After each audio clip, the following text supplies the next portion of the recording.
In today's impressive story, we will learn about Millie, a girl who joined the school carrying a silence in her eyes that spoke louder than words. A teacher, driven by an inexplicable instinct, realized that something was terribly wrong. Millie's isolation, her perpetually dirty clothes, and her frightened look were signs of a pain that no one could ignore. But what the teacher discovered by following the girl and her stepfather will shake you. Get ready for a story that shows how courage, empathy, and the pursuit of truth can transform lives. What was hidden behind that silence? Find out now.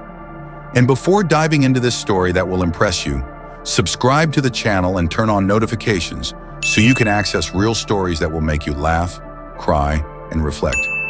It was a typical morning at school, but for Ms. Williams, something felt different. A new student was joining the class, a moment that always brought a mix of excitement and uncertainty. When Millie entered the classroom for the first time, the contrast between the usual enthusiasm of children and her withdrawn demeanor was immediate. With hesitant steps, she walked to her seat, clutching her backpack tightly as if it were the only familiar thing in an unfamiliar environment. Ms. Williams introduced Millie to the class with her usual enthusiasm, trying to create a welcoming atmosphere. "Everyone, this is Millie. She'll be studying with us from now on. Let's give her a warm welcome." The students greeted her in unison, some with smiles, others simply curious. But Millie didn't respond. She merely lowered her head, letting her long hair fall over her face, hiding any expression that might reveal how she felt in that moment. As the class went on, Williams couldn't ignore the small signs that caught her attention. Millie's clothes were visibly worn, with stains suggesting neglect. She remained quiet, avoiding direct eye contact, as if she preferred to go unnoticed. When a classmate tried to strike up a conversation during recess, she responded with a slight nod and quickly retreated to her corner, sitting alone on a bench. Williams, ever observant, felt a weight in her chest. Something about this girl didn't seem right. It wasn't just the typical shyness of being in a new place. There was an aura of sadness, an empty gaze that seemed to carry more than any child should bear. Still, she knew she needed to be patient. Forcing contact or pressuring her might push her away even further. At the end of the day, as all the students rushed out to meet their parents, Millie was the last to leave the classroom. She walked slowly to the door, without the urgency or excitement of the other children. It was as if she were delaying the moment of departure, and that was when Williams decided she would do more than just observe. Millie needed someone, and she was willing to be that person. As Millie walked slowly down the hallway toward the exit, Ms. Williams decided to follow her at a distance, observing every detail that might shed light on what was happening with the girl. Millie walked with small steps, head down, gripping the straps of her backpack as if carrying the weight of the world. When they reached the school gate, a burly man with a stern, tired expression stood near an old truck. It was Jonathan, Millie's stepfather. The interaction between them was brief but full of silent tension. Jonathan seemed to want to appear caring, but there was something unsettling about his demeanor. As soon as the girl got into the vehicle, Williams noticed that she seemed even smaller and more vulnerable, huddled in the back seat, surrounded by empty bottles and cans that hinted at neglect and a chaotic environment. In the days that followed, the teacher kept a close eye on Millie. The girl arrived at school wearing clothes that were not only dirty, but wrinkled and worn, as if they were cast-offs. It was clear that she did everything possible to go unnoticed. She sat at the back of the class, avoided eye contact, and rarely participated in group activities. During recess, she always chose a secluded spot in the yard, far from the games and laughter of the other children. When a classmate tried to approach her, Millie responded with an uncomfortable silence or a timid gesture, as if afraid of any interaction. Each day, Williams grew more concerned. She tried to approach Millie subtly, leaving notes with encouraging messages, offering help during exercises, and even sitting beside her during breaks. But nothing seemed to break the invisible barrier the girl had built around herself. It was as if she were trapped in a cocoon of pain, inaccessible to those who wanted to help her. Millie's silence spoke louder than any words. Williams didn't need explanations to feel that something was deeply wrong. It wasn't just the sadness of a sudden change or mourning a loss. There was something bigger, darker, that the girl couldn't express. And it was this instinct that led Williams to make the hardest decision, to intervene. She knew she couldn't ignore the signs and let Millie face it all alone. At the end of the school day, Miss Williams stayed by the gate, watching every child meet their parents or guardians. Millie, as usual, was one of the last to leave. She walked slowly as if delaying the moment of going home. When Jonathan arrived, his presence immediately filled the atmosphere with a tension that was hard to explain. He was a strong man with an unshaven face and a weary look. He wore simple clothes and a worn-out cap that partially hid his stern expression. Upon spotting Millie, he gave a short, forced smile that seemed more like an effort to mask something than a sincere gesture of affection. "So, you're Millie's teacher," Jonathan said, extending a hand to Williams. His voice was deep but polite. He introduced himself, explaining that he was trying his best to help the girl adjust to her new life. "She's been through a lot lately, you know. The change has been hard for all of us." As Jonathan spoke, Williams observed Millie. The girl stood motionless beside her stepfather, her gaze fixed on the ground and her hands nervously clutching her backpack straps.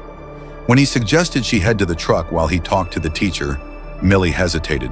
Her look betrayed a mix of fear and submission before obeying without saying a word. In the back of the old truck sat Millie, surrounded by empty beer bottles and crumpled cigarette packs. Williams couldn't ignore the discomfort it caused her. Jonathan, noticing the teacher's gaze, gave a brief smile, trying to justify the mess. "Life on the road, you know how it is? There's not always time to clean up." Despite Jonathan's seemingly friendly demeanor, something about him didn't feel right. His tone was polite, but his words seemed carefully chosen, as if they concealed more than they revealed. When Williams asked how Millie was handling school and the move, he quickly deflected, saying the girl was strong and that everything would be fine in time. However, his evasive responses only reinforced her suspicion that he was hiding something. From inside the truck, Millie watched the conversation, appearing restless. When Jonathan finally said goodbye and climbed into the vehicle, Williams was overcome by a growing unease.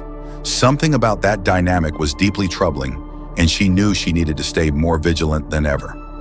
The next day was marked by an atmosphere of silence and tension. Class had ended, and the children had already rushed outside, laughing and shouting, eager to head home.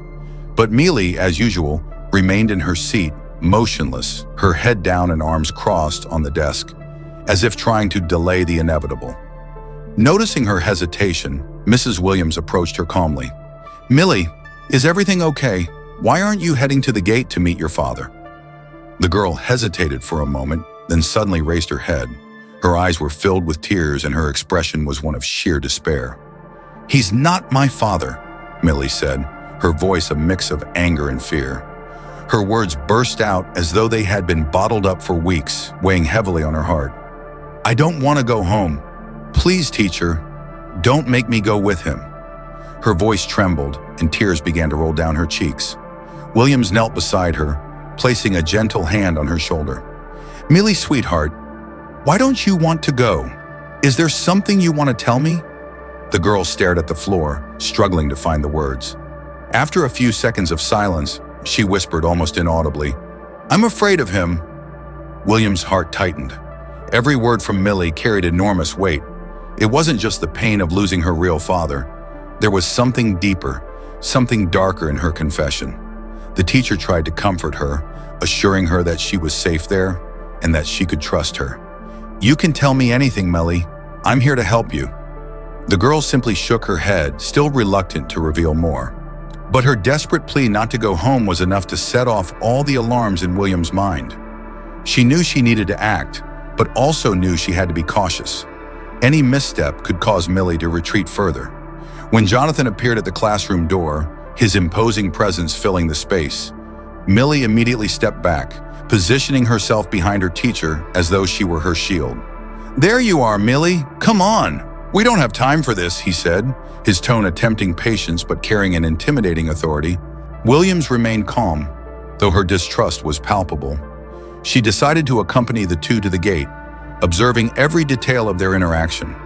When Millie finally climbed into the truck, her somber expression remained etched in the teacher's memory. That silent confession and desperate plea were clear signs that the girl needed help. and Williams was determined to find out what was happening, no matter the cost. The next day, upon seeing Jonathan again at the school gate, Mrs. Williams decided it was time to seek answers. The unease from Millie's confession still echoed in her mind, and the warning signs only seemed to multiply. As soon as Jonathan arrived, with his heavy demeanor and that same forced smile, Williams decided to strike up a conversation. "Jonathan, could I have a minute? I'd like to talk about a few things I've noticed with Millie," she began, trying to maintain a cordial tone. He tilted his head, appearing slightly suspicious, but agreed. "Sure, teacher. What's going on?" Jonathan asked, crossing his arms and glancing around, as if wanting to end the conversation quickly. "Well, I've noticed Millie has been coming to school in clothes that are a bit worn and stained. It seems to bother her, and I think it might be affecting her interactions with her classmates. I just wanted to see if there's anything the school can do to help," Williams explained, carefully choosing her words to avoid sounding accusatory. Jonathan laughed nervously, scratching the back of his neck. "Oh, that? Well, we've been having issues with the washing machine. I already called a repairman, but you know how these things take time," he said. "Besides, those clothes were gifts from her dad. Millie is very attached to them, so she doesn't like wearing other things."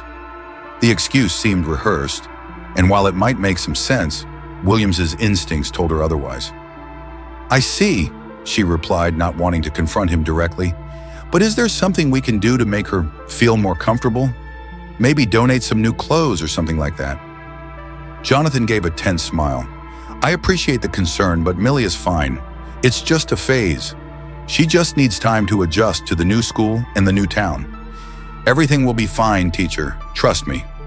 The conversation continued for a few more minutes, but every word from Jonathan seemed carefully measured to deflect attention from the real issue.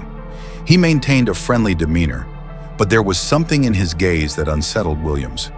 It was as if he knew more than he was letting on, as if he were hiding something he didn't want discovered. When Jonathan finally said goodbye, taking Millie to the old truck, Williams stood still, watching them drive away. In the back seat, Millie remained silent, her empty gaze fixed on the window. The teacher knew Jonathan's answers weren't enough. They were vague excuses, an attempt to divert attention, and that only made her believe the situation was even more serious than she had imagined. Millie's behavior was becoming increasingly worrying, and Jonathan's vague explanations only heightened her suspicions. The girl seemed more withdrawn than ever. Her dark circles deepened, and her posture showed an emotional weight no child should bear. It was as if each day was harder for her. Something was wrong, and Williams knew she needed to act. When the bell rang, signaling the end of the day, Jonathan appeared at the gate with the same tired expression and the old truck parked in the same spot as always. When Millie saw him, she froze for a moment, as if struggling against the desire not to approach. Then, with hesitant steps, she walked toward him without saying a word. This time, Williams was prepared. As soon as the two entered the vehicle, she waited a few minutes before discreetly getting into her car and following them. Keeping a safe distance, she watched every movement of the truck, trying not to draw attention. Her heart raced, and her mind was full of thoughts. What am I about to discover? Am I doing the right thing? The route seemed normal at first. Jonathan drove through some busy streets, stopping at a gas station to fill up. Williams parked across the street, pretending to look at her phone while keeping the truck in view. She saw Jonathan come out of the convenience store carrying a bag full of beer bottles and some packs of cigarettes, which he placed on the front seat before getting back behind the wheel. As the truck resumed its route, the scenery began to change. The bustling streets gave way to more isolated roads surrounded by tall, dense trees. Williams felt a chill run down her spine. With each mile, the environment grew more desolate and the tension increased. Finally, the truck turned onto a dirt road that seemed to lead to the middle of nowhere. Cautiously, Williams followed the narrow path, keeping her headlights off to avoid being noticed. Then she saw a small, abandoned-looking house surrounded by overgrown weeds. Jonathan parked the truck in front of the house and got out, opening the back door for Millie. The girl climbed down slowly, but her movements were hesitant, as if each step was an internal battle. Jonathan said something, but his voice sounded more firm and authoritative than friendly. He gestured impatiently as Millie complied silently. Williams parked at a safe distance, hiding her car behind some trees. She stepped out quietly, advancing carefully through the tall grass until she got closer to the house. The house where Jonathan had taken Millie was anything but a home. Small, with peeling walls and windows covered by torn curtains, the place looked like it had been abandoned for years. Weeds grew all around, partially covering the entrance and giving the environment a gloomy and hostile appearance. Jonathan dragged Millie by the arm while the girl timidly resisted, visibly frightened. Williams could hear the man's muffled shouts echoing through the house as the door slammed shut behind them. Feeling that something terrible was about to happen, the teacher approached cautiously, taking care not to make a sound. Through the side window of the house, she managed to catch a glimpse of the interior. The place was a heap of chaos and neglect. There were broken old furniture, piles of clothes scattered across the floor, and empty beer cans everywhere. The only thing that seemed functional was an old refrigerator emitting a constant hum. In the corner of the room, Millie sat on a thin, tattered mattress, hands on her lap and eyes fixed on the ground. Jonathan, holding a beer can, was gesturing and speaking loudly, apparently upset about something. Williams took a deep breath, trying to control the wave of emotions threatening to overwhelm her. But what sent chills down her spine was the noise coming from another room. A weak, trembling female voice responded to Jonathan with tones of submission. When the woman came out of the kitchen, Williams could clearly see her through the window. It was Tiffany, Millie's mother. Her face was marked with recent bruises, and her arms bore purple stains that she tried to hide as she moved. She kept her head down, avoiding any eye contact with Jonathan, as if she knew it could make things worse. Williams realized she was dealing with something much bigger than she had imagined. It wasn't just about Millie. The entire dynamic in that house seemed steeped in abuse and fear. What happened next confirmed her worst suspicions. Jonathan raised his voice, throwing an empty bottle against the wall, while Tiffany flinched, visibly frightened. At that moment, Millie looked toward the window and unintentionally locked eyes with Williams. It was just an instant, but enough for the girl to understand that she was not alone. The teacher quickly crouched down, hiding behind the weeds. Her mind was racing. This is much bigger than I can handle alone, she thought. She knew she needed help, and more than ever, was determined to ensure Millie and her mother's safety. With quick steps, she returned to her car, started the engine, and drove as fast as she could back to the school. Still breathless after the run back to the school, Williams entered the principal's office without hesitation. Her face was marked with concern, and her voice trembled slightly as she began to recount everything she had witnessed. The principal, an experienced man accustomed to handling difficult situations, immediately grasped the seriousness of what was being reported. "Principal, I followed Millie's stepfather to a house in the middle of the woods. The place is in terrible condition. I saw beer bottles everywhere, and a woman who must be Millie's mother. She had bruises on her arms and seemed completely submissive to the man. Jonathan was yelling at them, and Millie was sitting in a corner, as if petrified. Something horrible is happening in that house." Her voice broke for a moment, but she continued. "The girl cannot go on like this. They need help, and it's urgent." The principal listened attentively, hands clasped on the desk. When Williams finished, he took a deep breath, clearly trying to process the gravity of the situation. "Ms. Williams, what you did was brave, but this is far beyond what we can resolve here at the school. We need to involve the authorities immediately." He picked up the phone and dialed the local police station. The call was quick but precise. He explained the situation, relaying what the teacher had witnessed, and requested a team be sent to investigate. While waiting for the police to arrive, the principal looked at Williams and said firmly, "You did the right thing, but now we need to let the experts handle this. They will act." A few minutes later, a patrol car pulled up in front of the school. 2 officers got out and were met by Williams and the principal. The teacher recounted everything she had seen again, starting with Millie's dirty clothes, the girl's isolation, and culminating with what she witnessed at the cabin. She spared no details, even the most disturbing ones, emphasizing the visible fear in Millie's eyes and the bruises on her mother. One of the officers listened carefully, taking notes. "From what you're telling us, this appears to be a case of domestic abuse and child neglect. We'll investigate immediately. The safety of the child and her mother is our priority." Before they left, the officers asked for more information about Jonathan and the exact location of the cabin. Williams provided everything she knew and finally made an emotional plea. "Please don't take too long. Millie is suffering so much, and I don't know how far this could go if no one intervenes." As the officers drove toward the cabin, Williams felt a mixture of relief and concern. On the one hand, she was grateful for finally taking action and involving the authorities. On the other, she feared what might happen when Jonathan realized he was being investigated. Looking at the principal, she said, "Now we can only hope they get there in time." And so, the first step to getting Millie and her mother out of that situation was taken. For Williams, there was no turning back. She knew she had to stay strong because this battle was just beginning.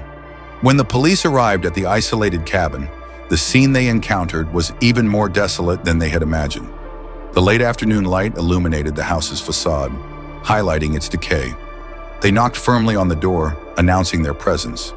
For a few moments, everything was silent until Tiffany hesitantly appeared, her face marked by deep dark circles and an expression of fear she tried to disguise. "Good afternoon, ma'am. We're with the police. We've received a report about possible issues involving you and your daughter.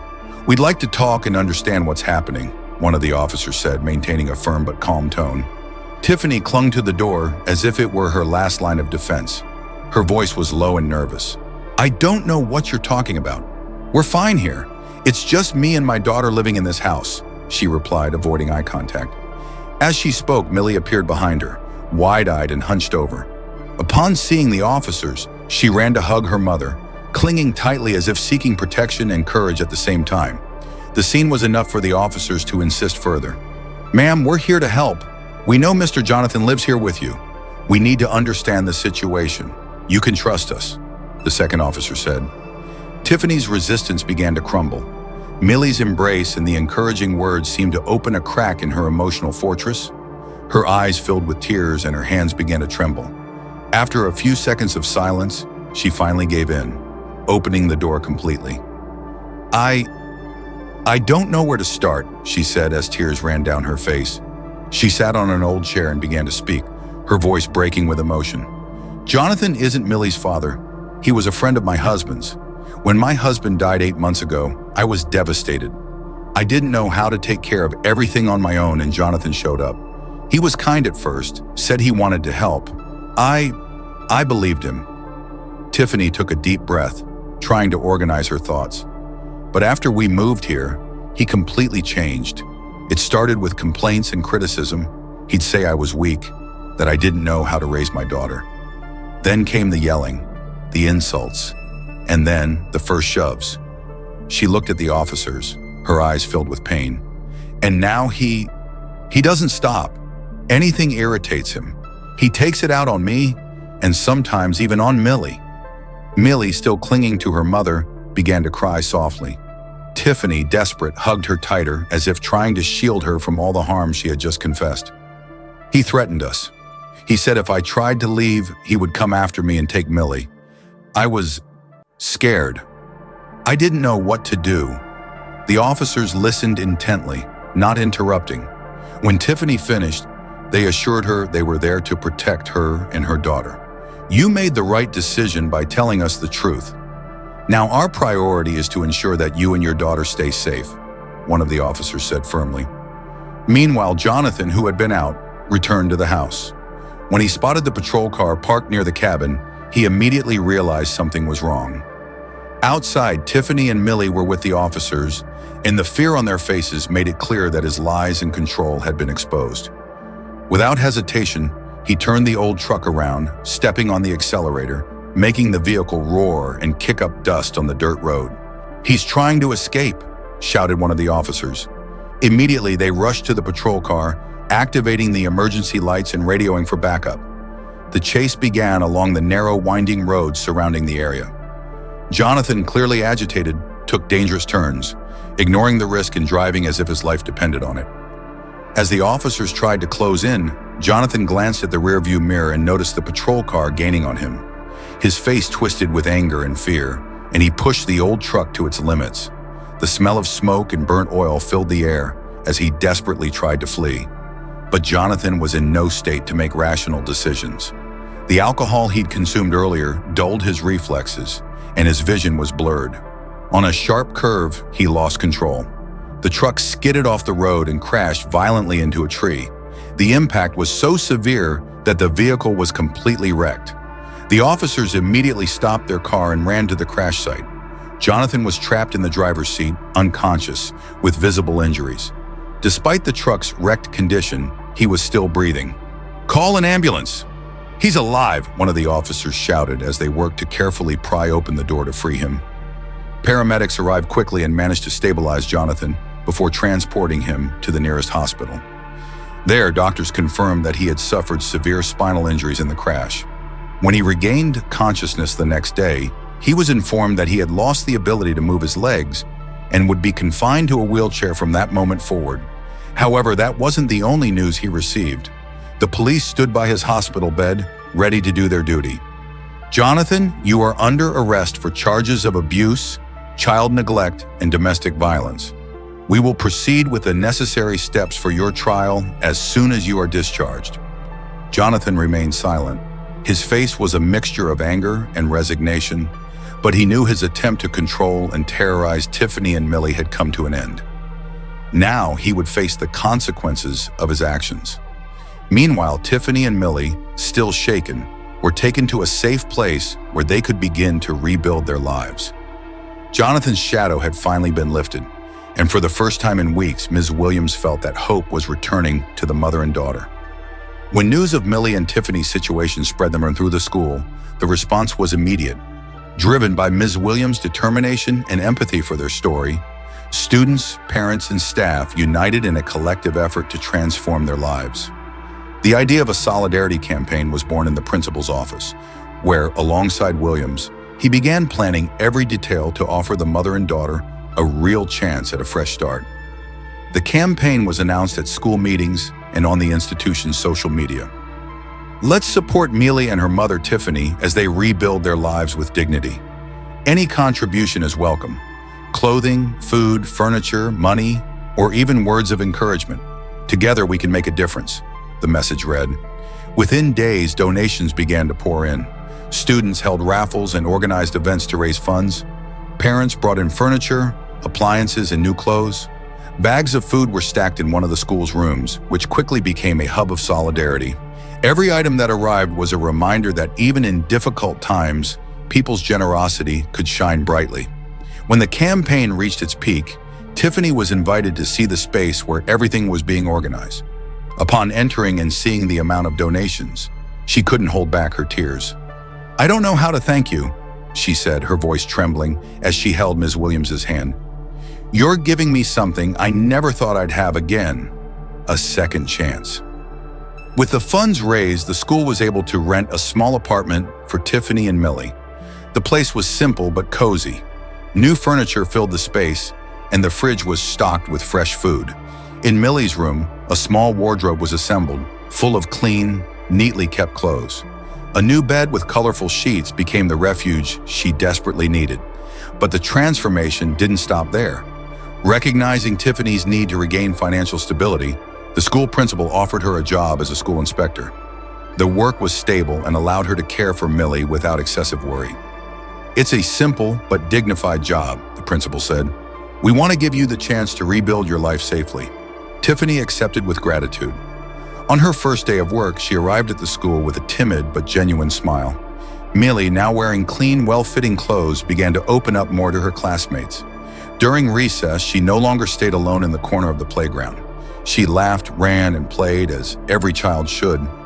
Gradually, Millie's heavy demeanor gave way to a sense of relief and joy. The days of silence and isolation were finally behind her. At school, her previously unnoticed presence began to transform. Each day, she displayed more confidence and lightness. The clean, colorful clothes she now wore seemed to reflect a new chapter in her life. Isolation gave way to spontaneous interaction with classmates. She started playing on the playground, answering questions in class, and even laughing at small jokes made by friends. Millie's change was evident not only to her peers, but also to her teachers. Ms. Williams, who had been by her side from day one, watched with pride and emotion at every step of this progress. Knowing that Millie was rediscovering herself was the greatest reward. Outside of school, life at their new home was also flourishing. Tiffany, now working at the school, exuded calm. With the security of a stable home and a dignified job, she was finally able to focus on what truly mattered: her daughter. The nights that were once marked by fear and tension were now filled with laughter and conversations about the day at school. Millie even started making plans for the future, something that once seemed impossible. One day after school had ended, Millie waited for all the students to leave the classroom. Ms. Williams, busy organizing materials, noticed the girl approaching. Millie held something in her hands, a small, handmade card decorated with colorful drawings. "Teacher," Millie said, her voice filled with emotion, "I made this for you." Ms. Williams took the card and opened it, reading aloud the words carefully written inside. "Thank you for not giving up on me. You changed my life." The words touched Ms. Williams deeply. Her eyes filled with tears, and she couldn't hide her emotion. Kneeling to Millie's height, she hugged her tightly. "I would never give up on you, sweetheart. You are special, and seeing you so happy now is all I ever wanted." Millie smiled, and in that moment, the weight of everything they had endured seemed to finally lift. The room was filled with hope, as if the dark past had been left behind, making way for a bright future. Millie's gesture was more than a thank you. It was confirmation that William's decision to fight for the girl and her mother had been worth it. Their story of pain and overcoming was now a reminder that with courage and compassion, lives could be transformed. And so as Millie ran to meet Tiffany at the gate, Williams remained in the room, holding the card and letting a tear slide down her face. This was one of those rare moments when life offered clear proof that fighting for others' well-being was always the right path. Millie now had a fresh start and, with it, a future full of possibilities. If you've read this far, comment below, "I made it to the end." Share this story and help spread this powerful message. Just click share and let others feel the emotion of this story.